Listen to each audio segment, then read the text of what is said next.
To understand the story of the Great Steel Strike of 1919, we have to go back to April 1917.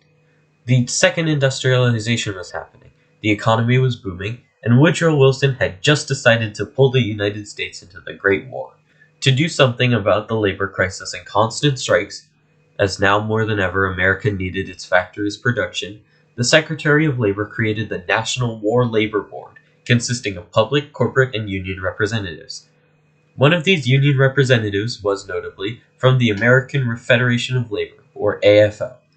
This government organization was great for workers. It allowed them to organize, gave women equal pay, and guaranteed a minimum wage. In return, workers would agree to not strike. But, sadly for the workers, once the Great War was over, this agreement fell apart. But the seed of hope was planted during the war, and the civil liberties train was picking up speed. Workers were planning to strike back for their rights, and the question on everyone's mind was, would the steel barons be able to stop them? After much hesitation between their members, a nationwide strike was finally planned for September 1919. Mr. Fitzpatrick, chairman of the Amalgamated, the steelworks wing of the AFL, claimed that his union was striking for their right to collectively bargain better wages, an 8-hour workday, abolition of the 24-hour shift, rehiring of union men, and much more. Once the day of the strike came, steel mills shut down in Colorado, Illinois, West Virginia, Pennsylvania, Ohio, Indiana, and New York. Across the continent, 30,000 men walked off their jobs, and American steel production decreased by 2,500,000 tons in a single year. But despite all that, the strike failed. Companies stopped tolerating unionization, racial divides deepened, and unions started to fade away. How did it go so wrong? Reason 1. The steel barons were just too powerful. In 1918 alone, the United States Steel Corporation produced 24 million tons of steel.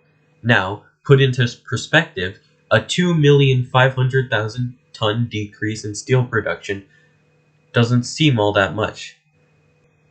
Reason 2. The press.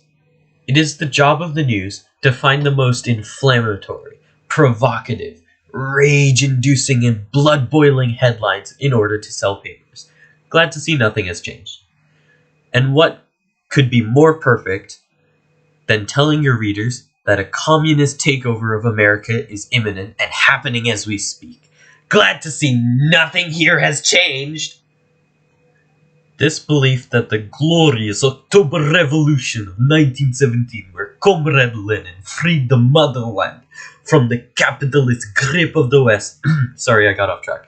This belief that Bolshevism was taking hold in America was first propagated by super-patriotic organizations, namely the American Defense Society and the National Security League.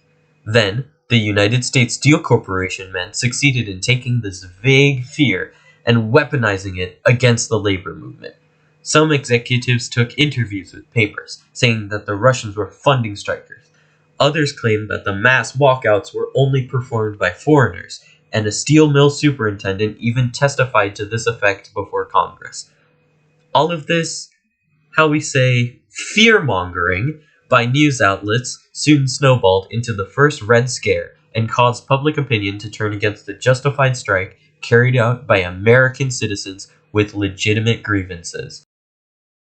Reason 3. Strikebreakers. Strikebreakers are usually desperate workers who are hired by companies to replace strikers and keep production running. Strikebreakers are generally willing to put up with worse conditions and less pay in order to gain employment. Luckily for U.S. Steel, there was a surplus of black men who were unemployed because of discrimination, especially in the South and in cities. Even the black men already working inside of the steel mills were generally not a part of the AFL because only recently had the union started accepting blacks into their ranks. Thus, black men started to think that strike breaking would be the only way for them to get into the steel industry, and when they were presented with an opportunity, many took it. By the beginning of 1920, the strike had been called off. Many union men had their jobs taken by strike breakers, and the AFL was crippled. Sensationalized threats of communist terror had crushed hopes for better working conditions, and the fact that many strikebreakers were black drove even more racial tension between white and black workers. The steel strike of 1919 was a massive blow to the American labor movement, from which it would only ever truly recover at the start of World War II.